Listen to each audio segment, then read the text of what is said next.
Programa Saúde e Bem-Estar. Um oferecimento Picanha da 9. Aqui a sua picanha é nota 10. Estacionamento Central, eleito o melhor estacionamento de Jundiaí e região. Laboratório Fleming, eleito o melhor laboratório Great Place to Work.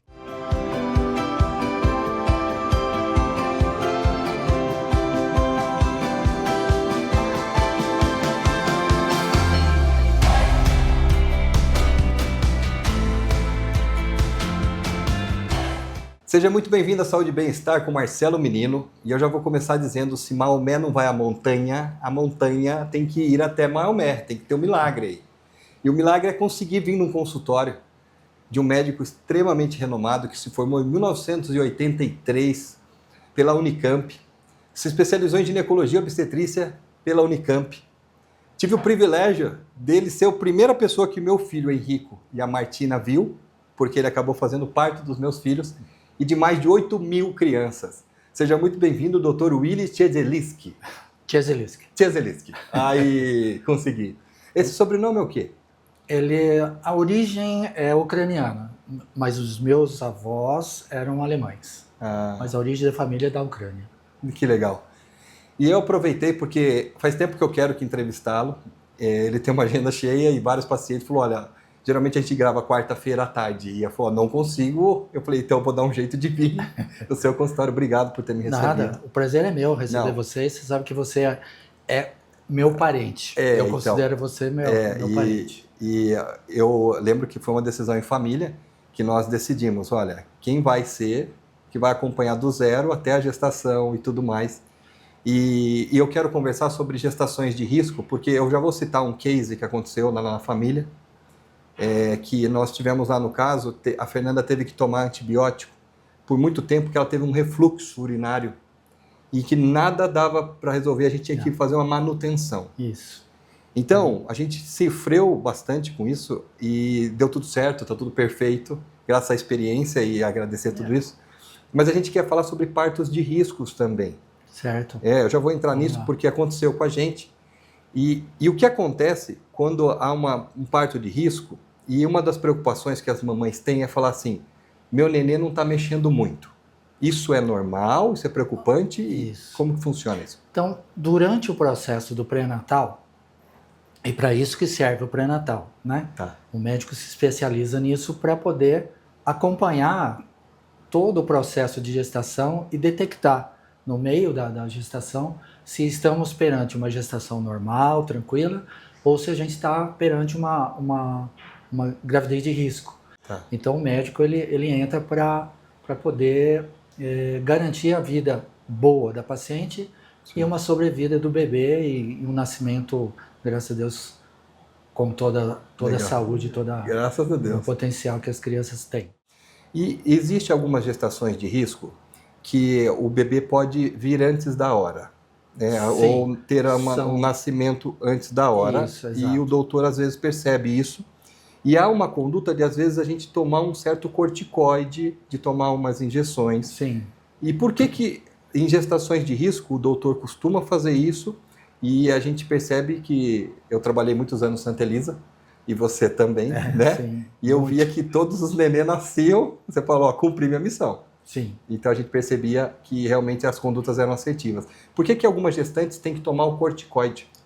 Isso. O corticoide ele tem uma ação no pulmãozinho do bebê de antecipar uma substância química que seria produzida no finalzinho da gestação, que é o que dá o início ao trabalho de parto, que o bebê fala assim, estou pronto para nascer, meu pulmão está ok, vamos lá. Então, isso é como se fosse um sinal para o útero e para o organismo da mulher produzir um outro hormônio que vai dar as contrações. Só que isso pode acontecer. Uma hipertensão muito séria pode fazer com que o médico tenha que antecipar esse parto. Então, o corticoide ele vai produzir essa substância num momento um pouco mais precoce, garantindo que o bebê possa respirar. Se não pelo menos 100%, a gente entrega um bebê para pediatra da UTI com um pulmãozinho 50%, 70% funcional. Entendi. O que vai facilitar muito o trabalho da pediatra e a sobrevivência do bebê. Então o corticoide é para amadurecer o pulmão do bebê. Do bebê. A mãe toma, Sim. não é o bebê que toma, né? Sim, a O mãe. bebê toma por segunda intenção. O nenê dentro do útero, né? Recebe esse corticoide vai passar no pulmão Isso. e vai produzir essa substância que vai lubrificar os alvéolos e abrir os alvéolos para que ele possa respirar mais dentro do normal na hora do nascimento. E olha como que é interessante, quando a gente entende a importância dos medicamentos, a conduta médica, a gente fica mais seguro. Então, uma das perguntas que eu quis trazer é exatamente isso. Vou tomar corticoide, o corticoide às vezes é um vilão, as pessoas têm muito medo. Isso, é. Mas para o bebê estar amadurecendo, abrindo os pulmões, para eles poderem ter essa troca e respirar, né? Isso, como se ele fosse um bebê de tempo. Né? Já como se estivesse já nos 40 semanas, isso, no nono exato. mês. Isso, pode não funcionar 100%, Mas ajuda bastante. Ajuda muito. Eu lembro que eu entrevistei um pediatra, ele fala assim, antes do bebê nascer, também deve-se ter uma consulta com o pediatra. Sim, eu sempre falo para as pacientes. Isso também é importante, né? 8º mês, vai fazer uma consulta com o pediatra. Gente, é um conjunto, porque ele leva a gestante até aqui. Daqui para cá ele entrega o bebê, Isso. né? Continuo cuidando da mãe depois, O saudável mas vem para o pai e para a mãe. O bebê né? já não é mais Mas comigo. o pediatra ele também dá uma olhada e analisa, né, os sinais vitais, tem uma nota que é dada, uma pontuação Isso. da qualidade da oxigenação desse bebê, do batimento cardíaco, da coloração, tudo, o né? famoso APGAR. Apgar. Na hora que nasce, a pediatra vê todos esses parâmetros e dá a nota para o bebê. Normalmente o bebê nasce com nota 9, no primeiro minuto passa para 10. Esse é um bebê Saudável. 100% saudável. E eu lembro que meu filho veio com 4 quilos e pouco e a Martina 3,950, quase 4. É o tamanho do pai, né, também, né? E a gravidez... foram gravidezes de risco, né? Foi. E a gente não sabia que ia ter, né? Também existe também umas coisas que você São olha... surpresas, né? Para isso que a gente leva 6 anos de faculdade, 3 anos de residência e mais 40 anos de experiência de terra, né? O que é eclâmpsia, né? O que é e quais são os sinais e sintomas e tratamento? Tá. Então, eclâmpsia, que todo mundo conhece como eclâmpsia, é o ápice de um problema muito sério da gestante, que é a hipertensão em crise muito alta, que faz com que a paciente tenha até convulsão nesse final de gestação, normalmente no finalzinho, né? Depois do 7º mês para frente, onde a gente não deve deixar a paciente chegar nisso. Então a medicina hoje tem poderes de fazer com que a paciente não chegue a ter uma eclâmpsia.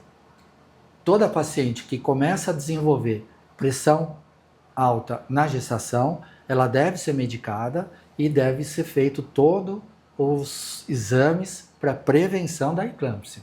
Tá. Então essa pressão aumentada na gestante. Então a gente tem, por exemplo, as pressões podem subir por ela já ser hipertensa e tomar medicamento.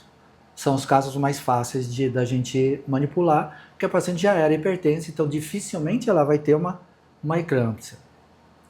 Agora, aquela primeira gestação de uma mulher mais jovem ou uma mulher após os 37 anos são as mais frequentes em ter pressão alta durante a gestação. Então ela deve ser medicada e fazer os exames regulares para ver funcionamento de rim, funcionamento do sistema todo e monitorar o bebê. Então são gravidez de risco, onde ela vai tomar medicamento para evitar a eclâmpsia. Ninguém quer ter eclâmpsia na mão, não. Então, só para esclarecer uma dúvida, a pressão alta, qual a diferença da pressão alta e eclâmpsia? Porque a pressão alta é a pressão acima do mínimo necessário e que o cardiologista cuida na clínica, mas quem cuida da pressão alta de gestante aqui é você. Somos nós. Os cardiologistas têm medo de gestante, mas quem cuida somos nós. Agora, a eclâmpsia é a piora de tudo. É quando você perde o controle dessa pressão, a paciente tem um pico hipertensivo, tem um edema cerebral, tem uma convulsão. Essa convulsão pode levar a parada cardiorrespiratória, pode levar a é um pico descontrolado. E aí podemos ter óbito fetal, a gente pode ter óbito materno. Então, hoje em dia, o quadro de eclâmpsia é muito menor por causa do acompanhamento de pré-natal e os medicamentos que a gente dispõe. Mas existe ainda. E eu mencionei contigo, quando o bebê está quietinho, você fala isso não é um bom sinal. O que acontece com o bebê quando ele pode estar quietinho? Isso. O que pode acontecer? Então a gente tem, por exemplo, no pré-natal normal, a mãezinha vem aqui, faz o pré-natal. Uma das perguntas que a gente faz é, o bebê está mexendo bem, está tudo bem? Ela fala, não, doutor, ele está meio paradinho, está meio esquecidinho. Então a gente faz o exame, vê batimento cardíaco e tal, mas toda gestante deve tomar cuidado. Diminuição de movimentos do bebê repentino, de um bebê que estava mexendo normal, estava tudo bem, significa que o bebê ou não está recebendo a oxigenação necessária ou não está recebendo a alimentação necessária. Tem alguma coisa errada que precisa ser investigado. Legal, tá bom. Né? Pessoal, não parece, mas o primeiro bloco voou. A gente vai para um leve break, os nossos comerciais, e já voltamos aqui com o Dr. Willy, essa enciclopédia ambulante na área de ginecologia e obstetrícia. Já voltamos já.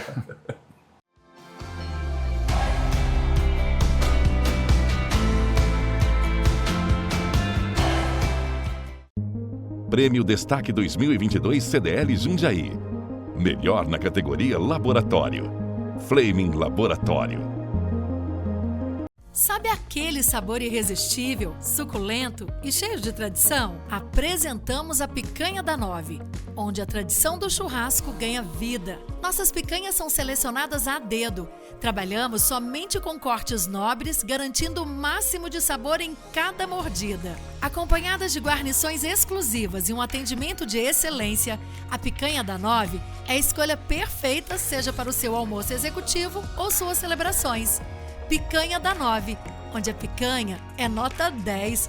Venha nos visitar hoje mesmo e descubra o autêntico sabor do churrasco. Avenida Pedro Blanco da Silva, 608, Anhangambaú, Jundiaí.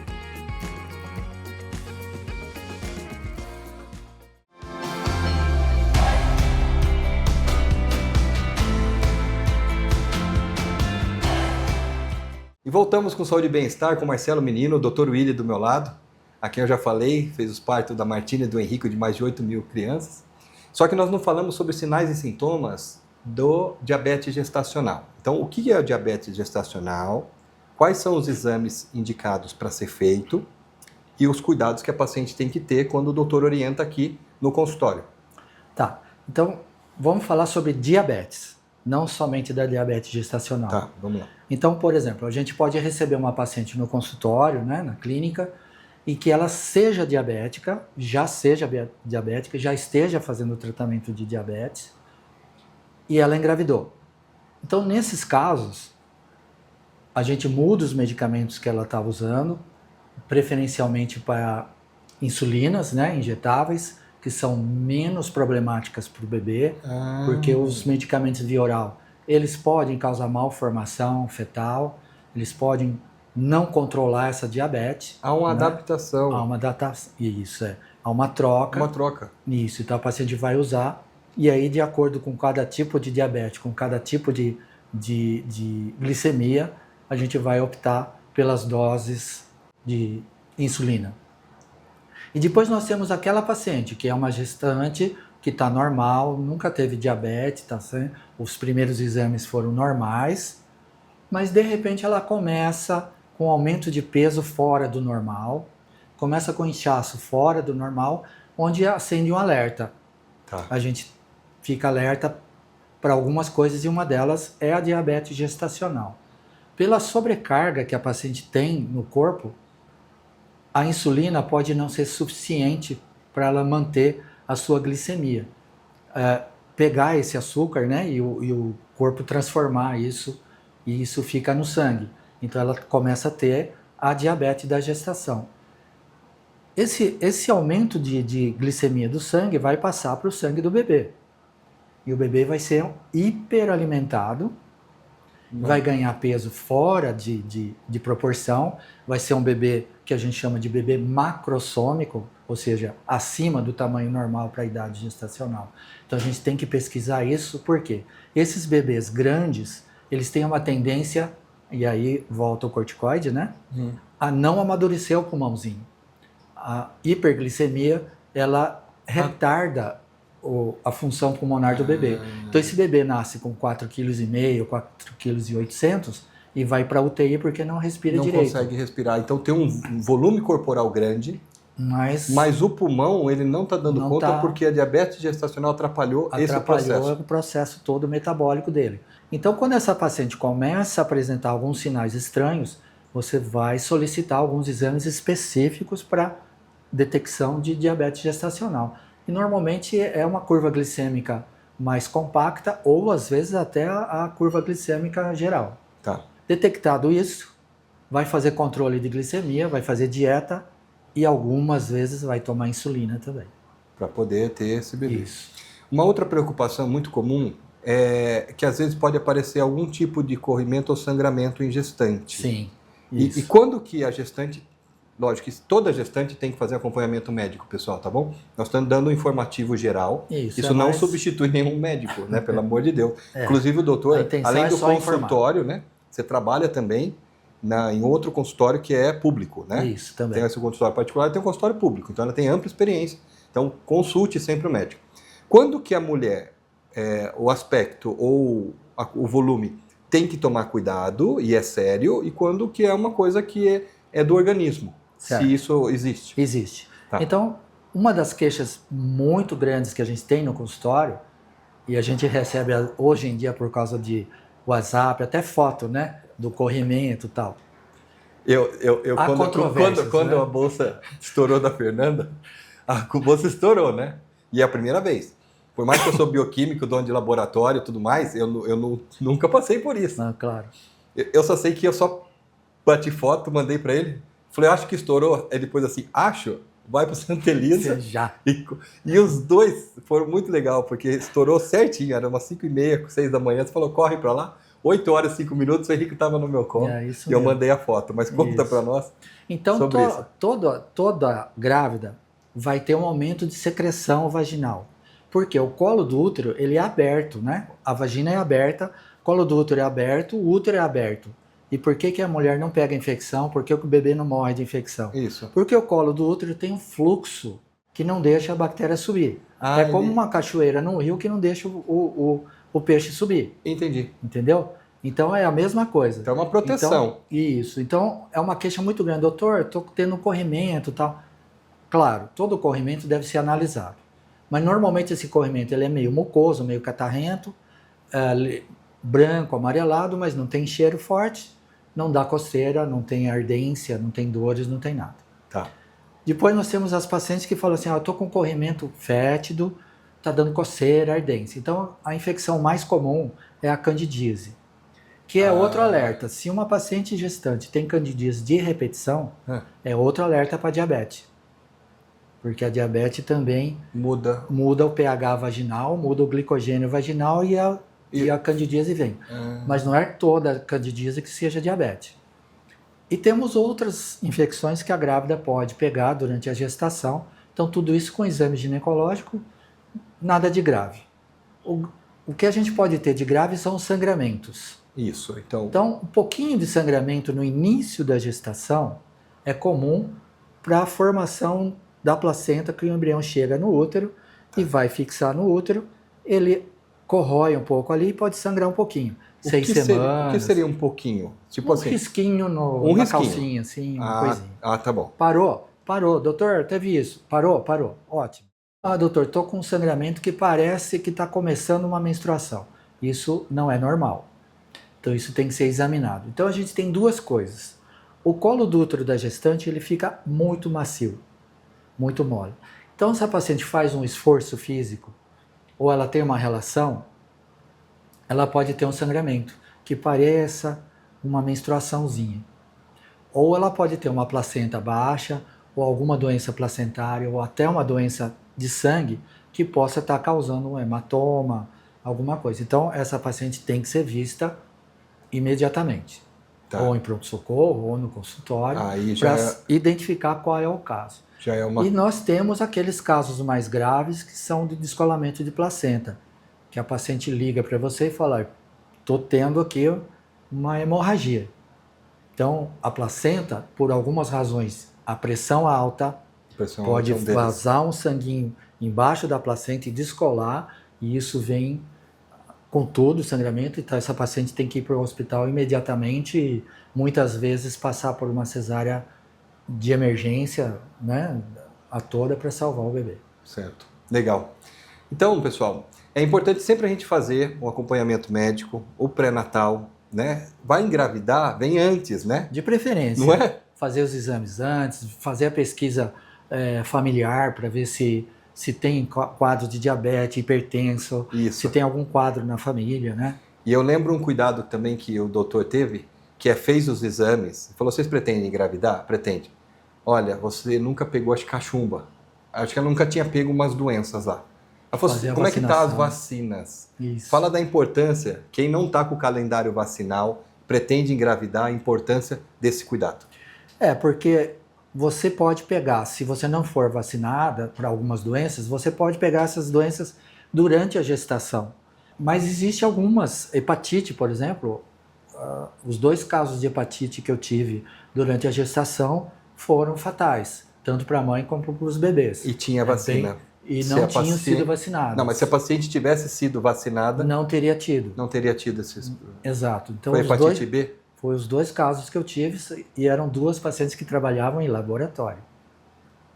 Elas se contaminaram no laboratório. E não tinham sido vacinadas? Não tinham vacinação. Hoje é obrigatório quem trabalha em laboratório, quem é da área da saúde, tomar vacina. Tudo. Hoje é obrigatório. Inclusive, há uma semana atrás eu tive que tomar só 6 para colocar tudo em dia. A gente também, como laboratório auditado, a gente tem que estar em ordem com as vacinações. Isso. E tem algumas doenças, por exemplo, toxoplasmose. Não tem vacina, mas a paciente precisa fazer durante a gestação esses exames porque tem tratamento para toxoplasmose e a gente não precisa ter um bebê com problemas mentais, problemas de visão por causa de uma toxoplasmose. Por isso existem os exames periódicos dentro do período antes de engravidar, durante os períodos existe um protocolo feito passo a passo para que o bebê chegue, né? Isso, com saúde e a mãe com saúde. E é assim, mãe forte, muito provavelmente filhos fortes, né? Sim. Se a mãe se cuida, tem uma gestação adequada, uma alimentação adequada, tudo... Vai correr tudo bem. Vai correr tudo bem. Isso. E se por acaso no meio do caminho tiver, tem boas mãos para poder estar... Para poder ajudar. E poder ajudar. Eu falei, Maomé não vai a montanha, montanha vem a Maomé. Foi um prazer ter te convidado. Não parece, mas já tem mais 23 minutos de bate-papo aqui, voou o tempo. Voou. Eu quero agradecer aí, Dr. Willy, tá bom? Obrigado pela sua presença. Parabéns mais uma vez. Você sabe que eu já era seu fã, por causa que eu já confiei meus filhos a ti.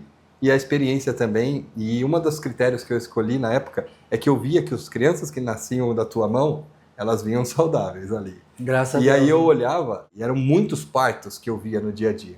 Eu falei, Fê, vamos lá, dar um jeito, eu quero ser pai. E aí foi uma jornada, e essa jornada, procure.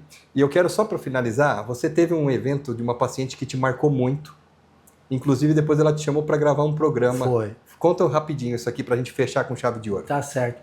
Essa paciente, ela me procurou por um quadro de dificuldade para engravidar e, resumindo, no exame dela, ela não tinha nenhuma das 2 trompas disponíveis para poder gestar uma gravidez e ela não tinha condições de fazer uma fertilização. Certo. Então, o que a gente fez? A gente colocou ela na mesa cirúrgica e com um videolaparoscopia a gente tentou recanalizar as trompas dela. Por um processo, né? Depois de 6 meses eu fiquei sabendo que ela engravidou. Aí ela veio e falou, mas doutor, o senhor falou que eu não ia engravidar. Eu falei, não falei que você não ia engravidar. Eu falei que a gente ia fazer de tudo para você engravidar. Agora, a cirurgia não depende só da gente, depende dele lá de cima. A gente fez o que a gente podia. Então ela teve esse bebê comigo, foi tudo satisfatório e tal. 1 ano depois eu recebi o telefonema dela de que ela estava participando de um programa do History Channel, né? E que eles queriam gravar sobre esse caso.